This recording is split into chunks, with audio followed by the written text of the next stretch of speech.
विनायक जय भारत भाग्य विधाता पंजाब सिंधु गुजरात मराठा द्राविड उत्कल बंग विंध्य हिमाचल यमुना गंगा उच्छल जलधि तरंग तव शुभ नामे जागे तव शुभ आशीष मागे गाहे तव जय गाथा जनगण मंगलदायक जय हे भारत भाग्य विधाता जय हे जय हे जय हे जय जय जय जय हे.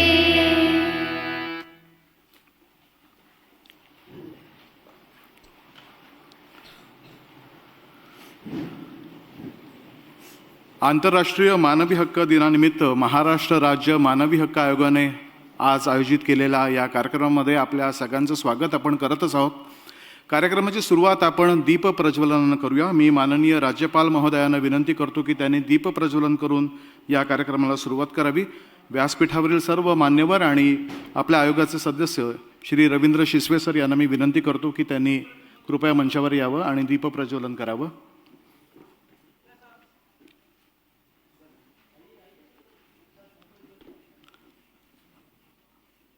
तमसोमा ज्योतिर्गमया ही भारतीय संस्कृतीची खरी ओळख आहे. तिमिराकडून प्रकाशाकडे जाणारा असा हा आपला संपूर्ण प्रवास आहे.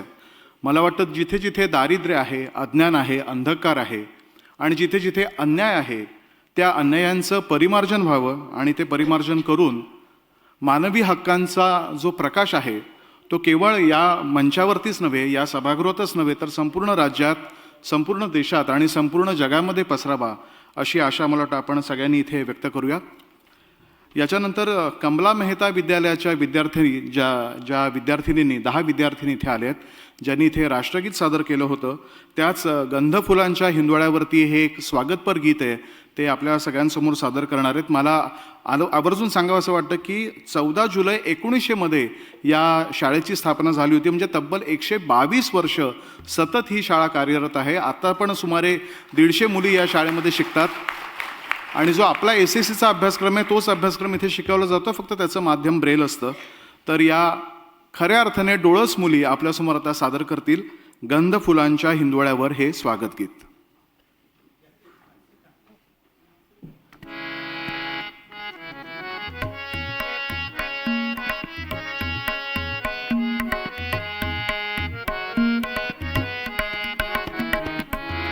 गंध फुलांचा हिंदोळ्यावर रुणझुणला पंचम गंध फुलांच्या हिंदोळ्यावर रुणझुणला पंचम स्वागतम स्वागतम स्वागतम स्वागतम स्वागतम स्वागतम गंध फुलांच्या हिंदोळ्यावर रुणझुणला पंचम स्वागतम स्वागतम स्वागतम स्वागतम स्वागतम स्वागतम.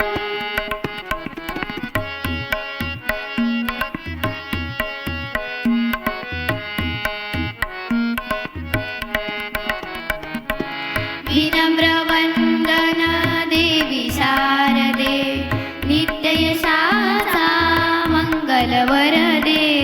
विनम्र वंदन देवी शारदे नित्ययशाचा मंगलवरदे.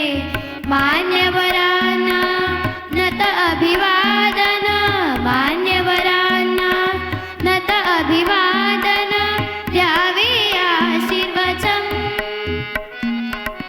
द्यावे आशीर्वचन. स्वागतम स्वागतम स्वागतम स्वागतम स्वागतम स्वागतम.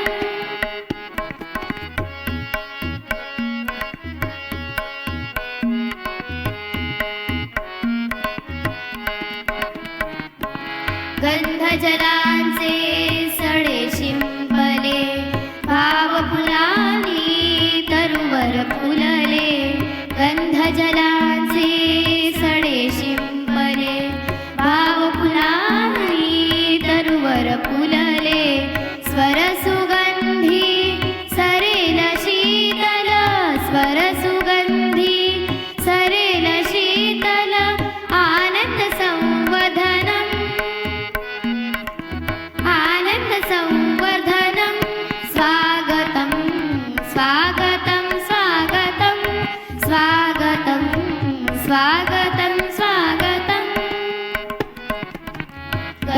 फुलांच्या इंदोळ्यावर ऋणझुणला पंचम. स्वागतम स्वागतम स्वागतम स्वागतम स्वागतम स्वागतम स्वागतम स्वागतम स्वागतम.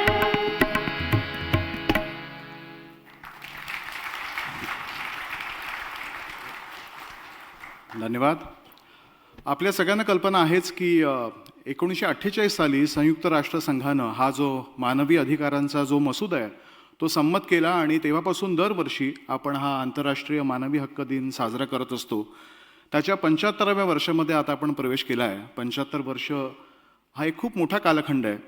पण जर का आपण अधिक विचार केला तर केवळ 75 वर्ष हीच काय मानवी हक्कांची भारतातला जर इतिहास आपण पाहिला तर तो 75 वर्षांच्या खूप मागे जातो. म्हणजे अगदी ऋग्वेदामध्ये सुद्धा भले त्याचा आता जो आधुनिक जे शब्द आपण वापरले जातो ते शब्द जरी नसले तरी ऋग्वेदामध्ये पुन्हा त्याचा उल्लेख आहे. अथर्ववेदामध्ये सुद्धा आपल्याला त्याचे संदर्भ सापडतात की सर्व माणसं ही सारखी आहेत आणि त्यांना सारखी वागणूक मिळाली पाहिजे. अशा प्रकारचे अनेक संदर्भ आहेत. धर्मशास्त्रामध्ये त्याचे संदर्भ आहेत. कौटिल्याने अनेकदा त्याचा उल्लेख आपल्याला केलेला दिसतो.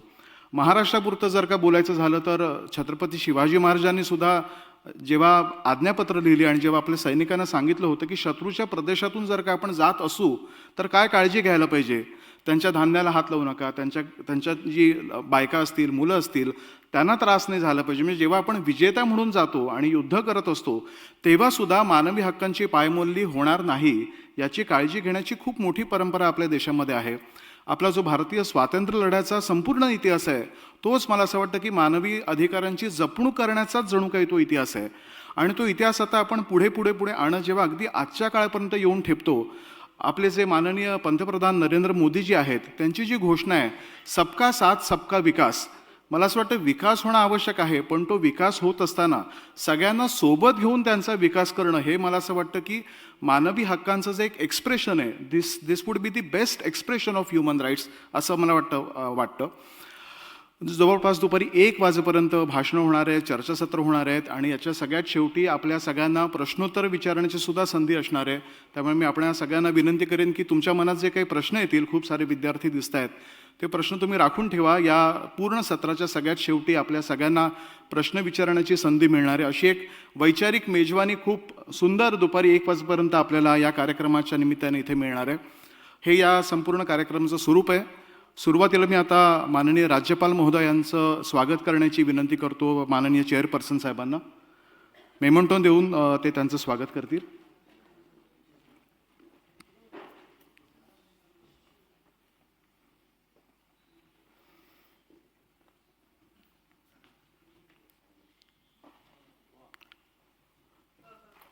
महाराष्ट्र राज्य मानवी हक्क आयोगातर्फे माननीय राज्यपाल महोदयांचं हे एक स्मृतिचिन्ह देऊन गौरव करत आहोत.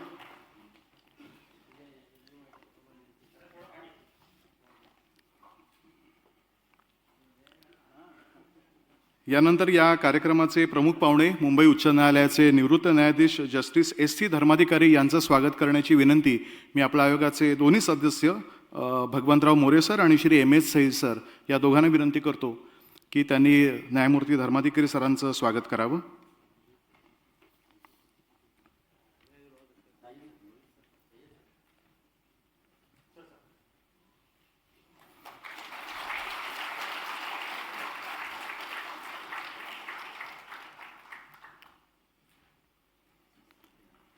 And this program will be conducted in 3 languages, Marathi, English and Hindi. मला असं वाटतं की आपल्यापैकी बहुतेकांना या तिन्ही भाषा अवगत आहेतच, but we will ensure that all of you get something or the other, irrespective of the language that all the speakers are going to use.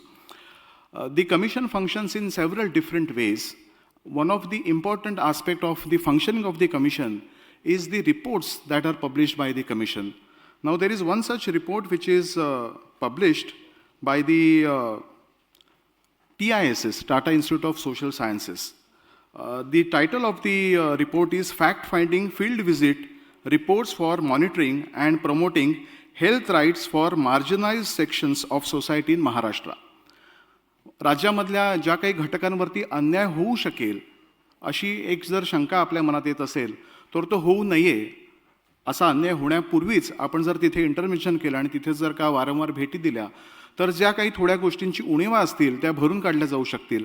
म्हणून कुठल्या कुठल्या ठिकाणी या समितीने जर का, हे विद्यार्थी होते ज्या विद्यार्थ्यांनी हा रिपोर्ट बनवला आहे, तर ठाण्याचं जे सेंट्रल जेल आहे त्या सेंट्रल जेलला या विद्यार्थ्यांनी भेट दिली. उल्हासनगरमधल्या अनेक शाळांना त्यांनी भेट दिली. चिल्ड्रन्स होम असेल उल्हासनगरमधलं, किंवा government hostel for physically challenge boys जे मुलांचं वसतिगृह होतं त्यालासुद्धा यांनी भेट दिली. गव्हर्मेंट बॉईज हॉस्टेल उल्हासनगर, मुलींचं वसतिगृह उल्हासनगर याला भेट दिली. जे जे हॉस्पिटलला सरप्राईज व्हिजिट दिली, कल्पना न देता या समितीनं जे जे हॉस्पिटलला व्हिजिट दिली होती. भिक्षेकरी सेवा केंद्र पुण्यामध्ये आहे त्या केंद्रालासुद्धा व्हिजिट दिली होती. आणि मुंबईमधल्या अगदी कामाठीपुरा एरिया असेल किंवा छत्रपती शिवाजी स्थानकाजवळचं जे आझाद मैदान पोलीस स्टेशन असेल, अशा विविध ठिकाणी या विद्यार्थ्यांनी भेटी दिल्या, काही निरीक्षणं नोंदवली. तर तो जो संपूर्ण अहवाल आहे त्या अहवालाचं विमोचन आजच्या या कार्यक्रमामध्ये माननीय राज्यपाल महोदयांच्या हस्ते होणार आहे. मी आता विनंती करतो माननीय राज्यपाल महोदयांना आणि उपस्थित सर्व मान्यवरांना की या अहवालाचं विमोचन करावं. टाटा इन्स्टिट्यूट ऑफ सोशल सायन्सेसचे dean professor doctor Arvind Tiwari यांच्या मार्गदर्शनाखाली या अहवालाचं काम करण्यात आलं. आणि assistant professor and field work coordinator Devkumar Jacob आणि असिस्टंट प्रोफेसर सोनाली कुसुम यांचं खूप मोठं योगदान आहे हा अहवाल करण्यामध्ये. आणि 2022-23ची जी TISSची LLM विद्यार्थ्यांची बॅच आहे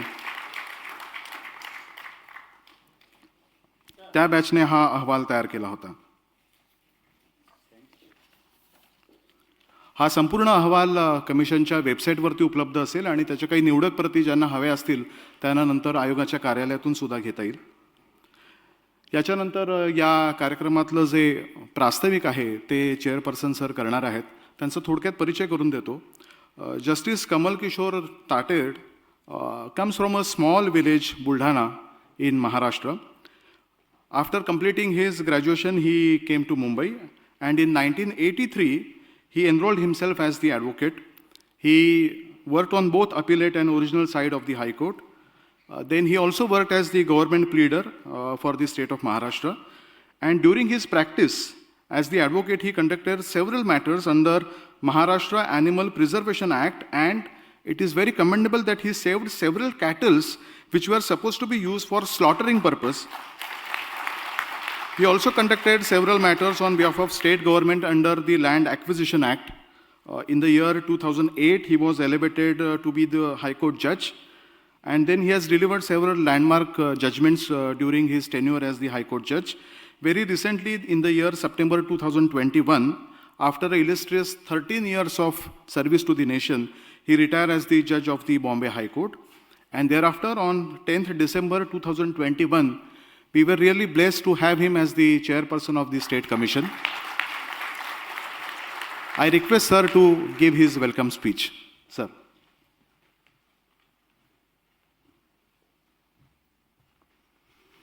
Namaskar.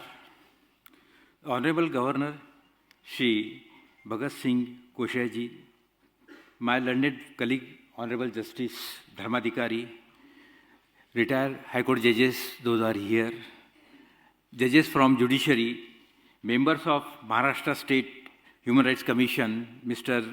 More Sahib and Mr. Said, officers of the state government, members of the media, civil society, dignitaries, invitees, and officers and staff of the SHRC, and my dear young students.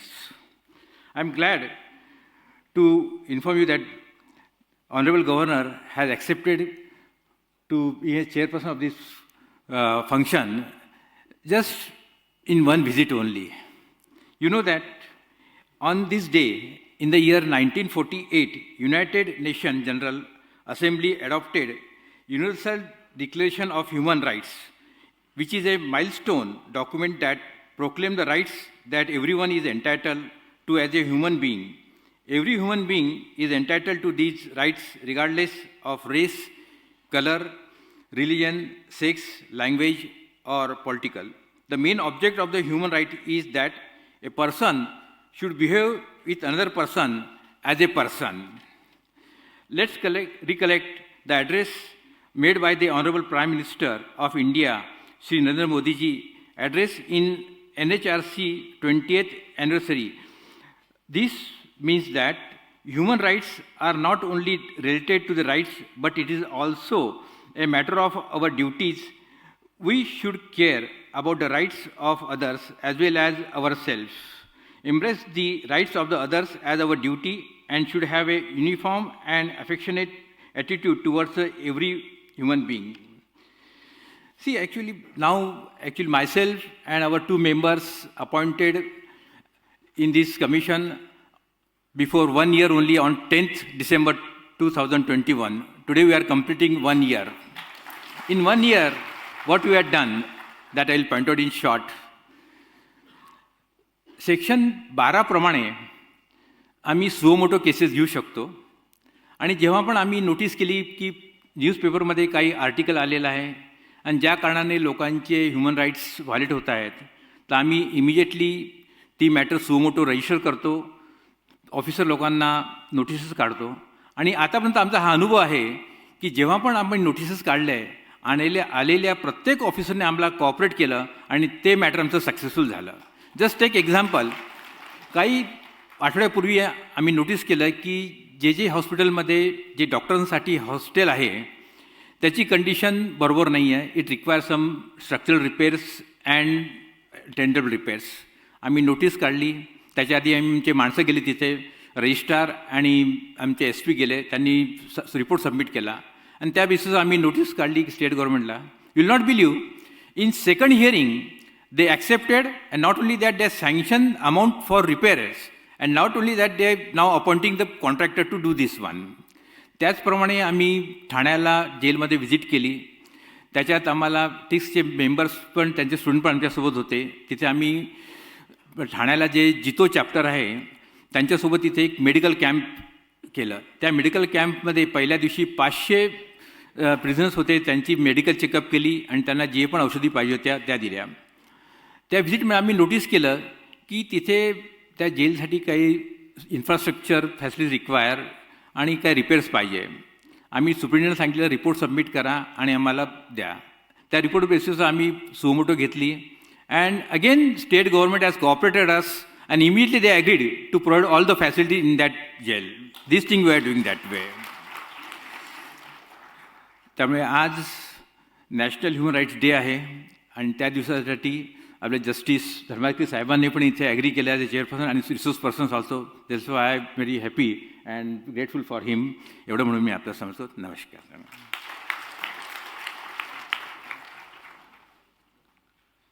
धन्यवाद sir. याच्यानंतर कमिशनचं जे काम होतं ते कामाचं स्वरूप काय असतं आणि मुळातच मानवी हक्क आयोगच्या कार्यपद्धतीशी निगडीत जे मुळात हक्क आहेत त्या हक्कांचं नेमकं स्वरूप काय असतं याचं माहिती देणार एक छोटीशी एव्ही 5 मिनिटाची आता आपण सादर करूया. नमस्कार. जागतिक मानवी हक्क दिनाच्या निमित्ताने महाराष्ट्र राज्य मानवी हक्क आयोग आणि Tata institute of social sciences Mumbai school of law, rights and constitutional governance, master of law, LLM in access to जस्टिसचे विद्यार्थी सविनय सादर करीत आहेत नाटिका अमर रहे मानवाधिकार. अमर रहे मानवाधिकार.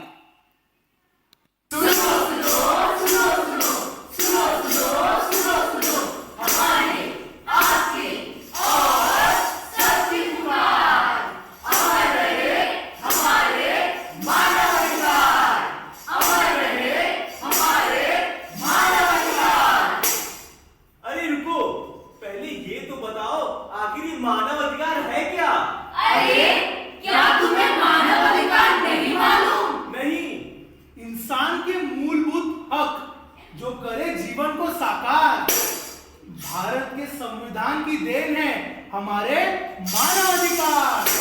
अच्छा, अब समझा. लेकिन जो लोग इन अधिकारों से वंचित हैं, उनके लिए कौन लड़ेगा? मानवाधिकार संरक्षण अधिनियम से जन्मा, राष्ट्रीय आयोग के अंतर्गत बना महाराष्ट्र राज्य मानवी हक आयोग, ये है वो वरदान जो लड़े सबके अधिकारों के लिए, करे रक्षा और दिलाए सम्मान. मैं अनाथ हूँ पर देश की बेटी हूँ। बाल विवाह संस्था में रहती हूँ, लेकिन वहाँ ना मिलती मुझे शिक्षा और ना पौष्टिक आहार, ना स्वस्थ ना स्वच्छता। रहने की अवस्था ना मुझे बताई जाएगी और ना आपसे सुनी जाएगी। किसी ने नहीं सुनी मेरी पुकार, कौन दिलाएगा मुझे मेरे मानव अधिकार?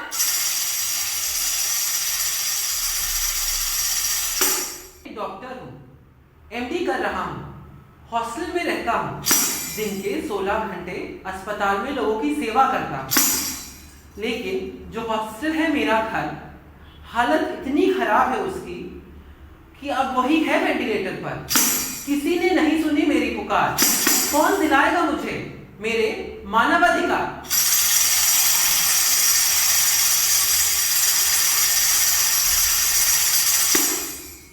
मैं हूँ एक बुजुर्ग विधवा, अपने ही घर से निकाली गई, बची जिंदगी बिताने इस वृद्धा आश्रम में आई।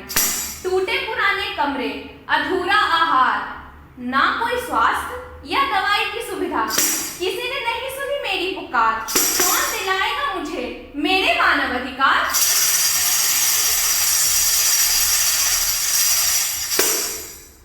मैं हूँ एक वैश्या, करती हूँ सौदा इस बाजार में। मजबूरी है मेरी यह काम करना, लेकिन गर्व से पेट पालती हूँ अपने बच्चों का दिन में। रहना पड़ता है इस गंदगी में बिना किसी सम्मान, समाज में कोई जगह नहीं, बहिष्कृत हो गई है मेरी पहचान। किसी ने नहीं सुनी मेरी पुकार, कौन दिलाएगा मुझे मेरे मानव अधिकार?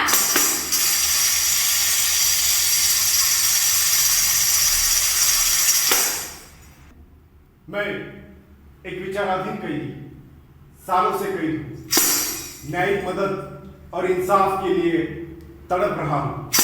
झूठे इल्जाम का हुआ मैं शिकार, गरीब हूँ, पिछड़ा हूँ, इसीलिए किया मुझ पे अत्याचार। किसी ने नहीं सुनी मेरी पुकार, कौन दिलाएगा मुझे मेरे मानवाधिकार?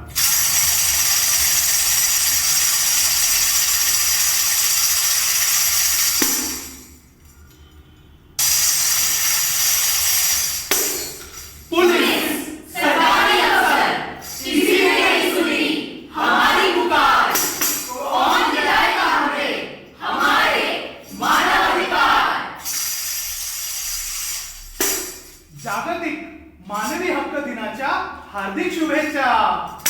आप कौन हैं? मी आहे महाराष्ट्र राज्य मानवी हक्क आयोग। समाजाचे संरक्षण हे माझं कर्तव्य आणि हक्कांचं सशक्तीकरण हे माझं कर्म। सर्वांच्या हक्कांसाठी लढतो मी कायम, संविधान पाळून जगतो मानवतेचा धर्म।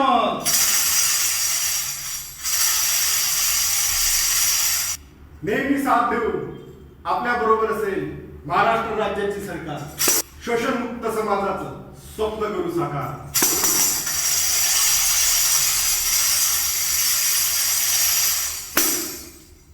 आ जाओ सब चले महाराष्ट्र राज्य मानव अधिकार आयोग, जहां मिलेगा न्याय और होगा सम्मान का इंसानियत से संजोग।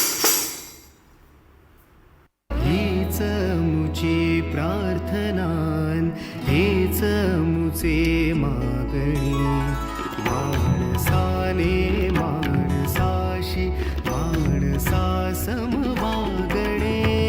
हीच आमुची प्रार्थना, हेच आमुचे मागणे, माणसाने माणसाशी माणसा समवागणे। हीच आमुची प्रार्थना।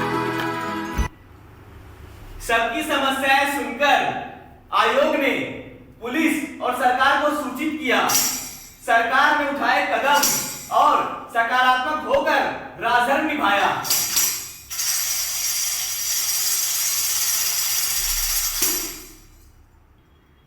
शिक्षा, सुविधा, स्वास्थ्य, घर जैसा रहना और खुशी का संजोग दिया जिसने, वो सब है महाराष्ट्र राज्य मानवीय हक आयोग।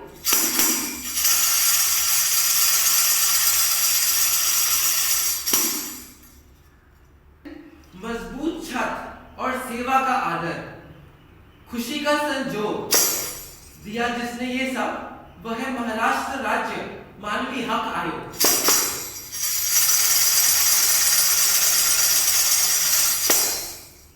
बेहतर स्वास्थ्य, घर जैसा माहौल और खुशियों का संजोग दिया जिसने ये सब, वो है महाराष्ट्र राज्य मानवी हक आयोग।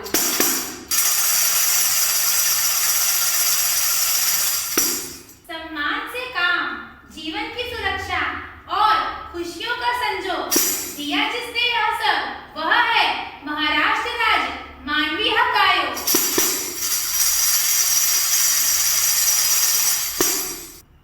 उम्मीद और खुशी का संजोग दिया जिसने ये सब, वो है महाराष्ट्र राज्य मानवीय हक आयोग।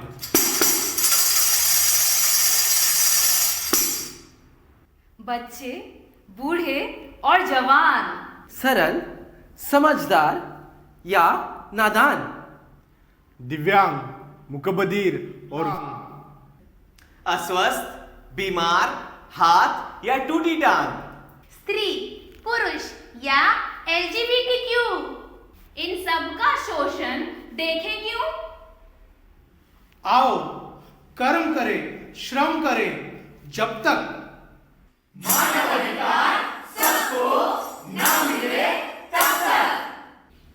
कानून, न्याय व्यवस्था, पुलिस युवा, मीडिया, मानव अधिकार आयोग और सरकार, हम सबकी यही पुकार। अमर रहे सबके मानवाधिकार, अमर रहे सबके मानवाधिकार। धन्यवाद।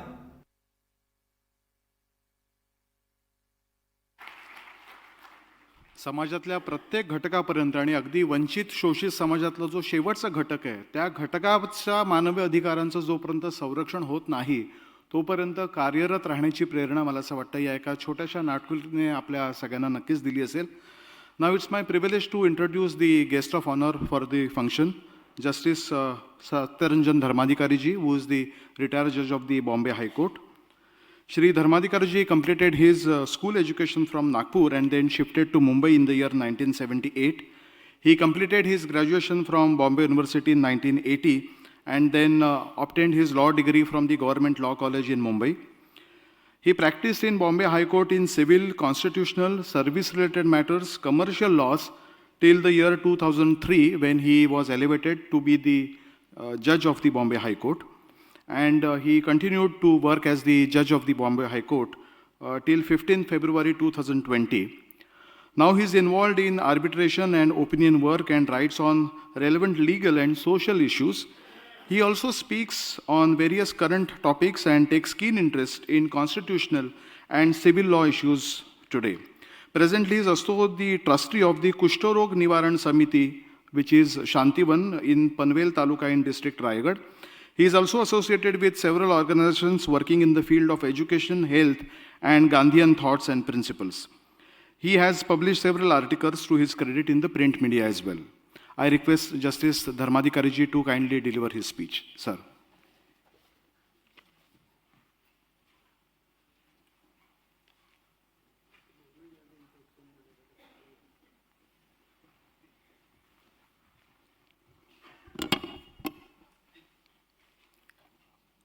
माननीय राज्यपाल भगतसिंग कोश्यारी जी,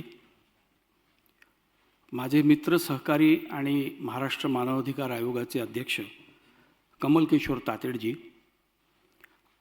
या आयोगाचे सदस्य मोरेजी, सय्यद साहेब आणि रवींद्र शिसवे, माझे सहकारी न्यायमूर्ती अचिलियाजी, बाकरे साहेब, इथे उपस्थित असलेले न्यायसंस्थेतली मंडळी आणि इतर मान्यवर, विद्यार्थी मित्रांनो, आजचा दिवस हा आपण स्वतःला कुठल्या तरी चांगल्या एखाद्या प्रकल्पाला वाहून घेण्याचा दिवस आहे. काही शपथा पण आपण घेतल्या पाहिजेत. आज 75वं वर्ष सुरू होत आहे, ज्या दिवशी आपल्या महासंघानं युनायटेड नेशन्स ज्याचं आपण म्हणतो त्या महासंघाने हे universal declaration of human rights हा 10 डिसेंबर 1948चा दिवस होता. त्या दिवशी ते आपल्याला सगळ्यांना अर्पित केलं. त्याला 75 वर्ष पूर्ण होतील. दुसरं एक आहे की पुढच्या महिन्यात म्हणजे जानेवारी महिन्यात 30 जानेवारीला आपले सगळ्यांचे राष्ट्रपिता माननीय महात्मा गांधी यांच्या हत्येला 30 जानेवारीला 75 वर्ष पूर्ण होतात. सर्वार्थाने हा एक प्रायश्चित्ताचा काळ आहे. आपण सगळ्यांनी एक समजून घेतलं पाहिजे की मानवाधिकार म्हणजे मानवाला दिलेले अधिकार आहेत, त्यांची अंमलबजावणी करताना आपण असा दुजाभाव करता कामा नये. आपल्यावर अन्याय करणारे कितीतरी घटक आहेत. आपण स्वतः जाणतेपणी किंवा अजाणतेपणी कुठला ना कुठला अन्याय करत असतो.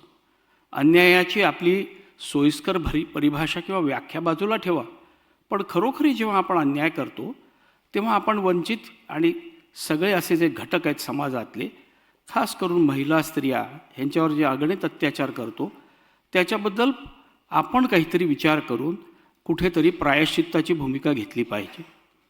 आजच्या घडीला मानव आणि मानवाचे अधिकार हे का मिळालेले आहेत याच्याबद्दल सुद्धा आपण थोडा विचार केला पाहिजे.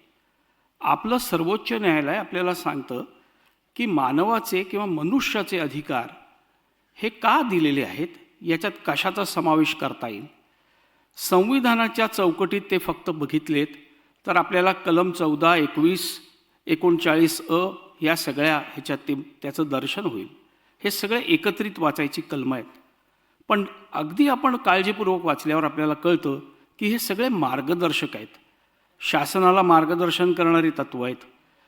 माणसाची स्वतःची शासनाप्रती नाही देशाप्रती असलेली भूमिका आणि कर्तव्य सांगणारं हे सगळं संविधान आपलं हे त्यांनी भरलेलं असलं तरी त्याच्या बाहेरच्या चौकटीत सुद्धा अनेक अधिकार आपल्याला मिळालेले आहेत.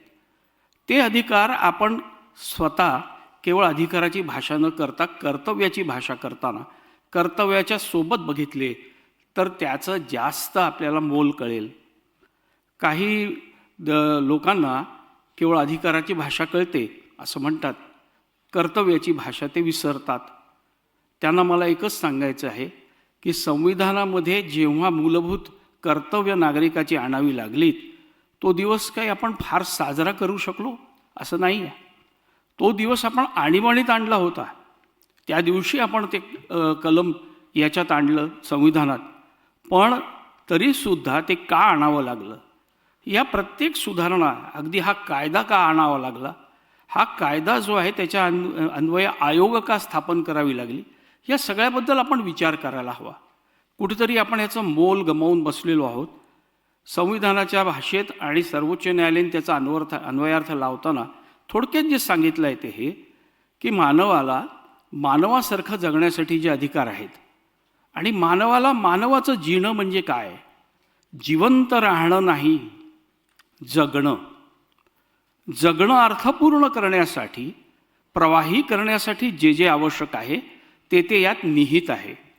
माणसाला पशुपासून वेगळं करून त्याला जो काही मेंदू दिलेला आहे, 2 हात पाय याच्या पलीकडे त्याचं जे एक आयुष्य घडवायचं आहे त्याला ते घडवण्याची संधी मिळणं हेच सगळ्यात मोठं याचं मोल आहे. आणि हे मानवाधिकाराचं महत्त्व जेव्हा आपण अधोरेखित केलं आहे त्याच्यात अनेक गोष्टींचा समावेश केला आहे. आपण या चित्रफितीत हे पाहिलेलं आहे. मी आपला जास्त वेळ घेऊ इच्छित नाही कारण पुढच्या सत्रात आपण सगळे एकत्रित याचा विचार करणार आहोत. माझी सगळ्यांना विनंती आहे की आपण पुढच्या सत्रात जरा थोडासा उत्साह दाखवा, कारण आपल्याकडून काही गोष्टी आल्या तर त्या सगळ्या मंडळींना समजतील. मानवाधिकार आयोगाचं जर काम सुटसुटीत व्हायचं झालं आणि त्याला जर गती मिळायची झाली तर नागरिकांनी तेवढं त्याला प्रतिसाद देणं आवश्यक आहे. नागरिकांनी सुद्धा या अधिकाराबद्दल जागरूकता ही नुसतीच निर्माण केली पाहिजे असं नाही, पण जागरूकता दाखवली पाहिजे. अवेअरनेस अँड एनलायटनमेंट या 2 गोष्टी आपण लक्षात घ्या. आपण नुसती भौतिक प्रगती करायची नाही आहे, आपल्याला विकासाकडे जायचं आहे. आणि असंच म्हटलेलं आहे की प्रोग्रेस आणि development. Development could be physical, progress is advancement. आणि तोपर्यंत जर आपला प्रवास करायचा असेल, आपल्याला सुखकर करायचा असेल तर माझ्या मते मानवाधिकार दिन हा केवळ 10 डिसेंबरपर्यंत मर्यादित न राहता तो आपल्या आयुष्याचा भाग बनला पाहिजे, अशीच प्रतिज्ञा आपण सगळे करूया. आजच्या दिवशी आपण मला सगळ्यांनी बोलवलं, माझे 2 शब्द ऐकून घेतलेत त्याबद्दल धन्यवाद.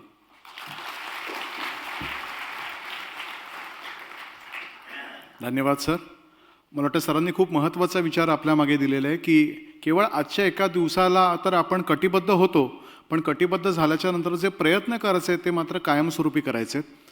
याच्यानंतर एक हेतू नाम की एक NGO है जो मुंबई में मालाड में कार्यरत है. इस NGO ने जो स्पेशली एबल्ड कम्युनिटी है त्यांच्यासाठी एक विशेष कार्यक्रम आयोजित केला होता आणि माननीय राज्यपाल महोदयसुद्धा त्याला उपस्थित होते. राज्य मानवी हक्क आयोगाच्या वतीने त्या कार्यक्रमाचं आयोजन केलं होतं. पाहूया आता त्या कार्यक्रमाची काही क्षणचित्र.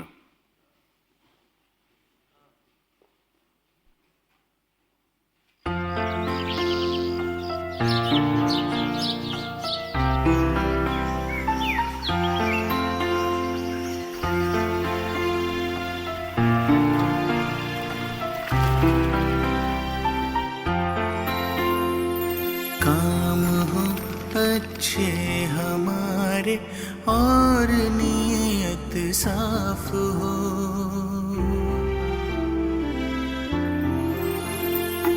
काम हो अच्छे हमारे और नीयत साफ हो, है वही इंसान जहाँ इंसानियत का वास हो, है वही इंसान जहाँ इंसानियत का वास हो.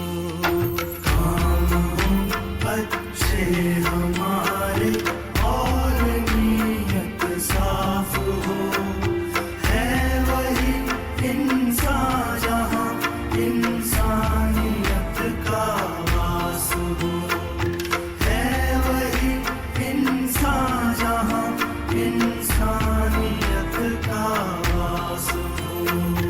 दूसरों के दर्द में जो ढूंढे अपने दर्द को, रब भी देता है दुआएं ऐसे उस हमदर्द को. दूसरों के दर्द में जो ढूंढे अपने दर्द को, रब भी देता है दुआएं ऐसे उस हमदर्द को.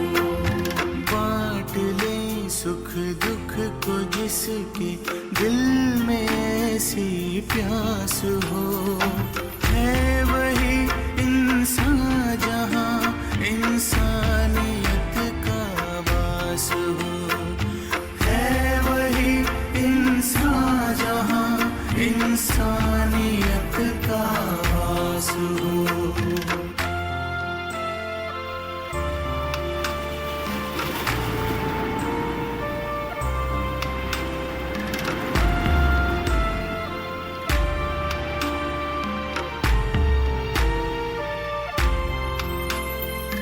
जिंदगी में गलतियाँ होती ही आई है सभी से, काम जो करता है गलती होती भी तो है उसी से. जिंदगी में गलतियाँ होती ही आई है सभी से, काम जो करता है गलती होती भी तो है उसी से.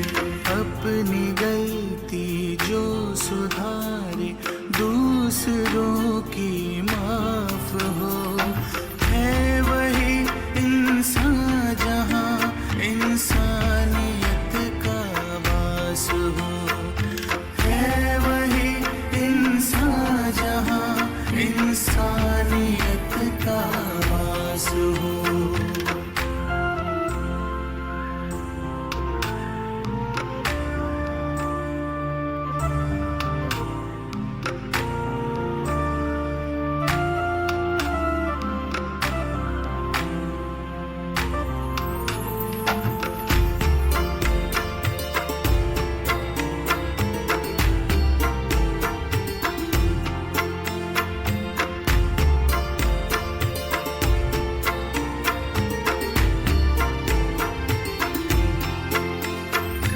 प्यार देकर प्यार पाना कर्म है इंसान का।